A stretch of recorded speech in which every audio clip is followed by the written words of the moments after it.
আমাদের মধ্যে কেউ কেউ আর কোনোদিনও সেই মানুষটার দেখা পাবে না, কথা বলতে পারবে না, স্পর্শ পাবে না যাকে সে রোজ দেখতে চাইতো, কথা বলতে চাইতো, জড়িয়ে ধরে থাকতে চাইতো।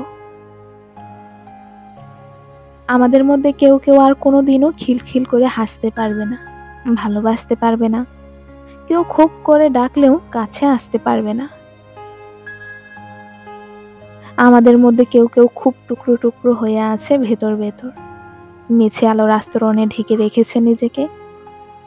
ভালো আছি বলা এমন ভাবে রপ্ত করে নিয়েছে যেন দুয়ের ঘরের নামাতা। আমাদের মধ্যে কেউ কেউ কোনোদিনও প্রতিশোধ নিতে পারবে না, দোষারোপের আঙুল তুলতে পারবে না, লোক সমাজে বলতে পারবে না কে ভেঙে ফেলেছে তাকে ভেতর থেকে। তছনছ হয়ে যাওয়া বাগানে নতুন করে ফুল গাছ লাগাতে পারবে না।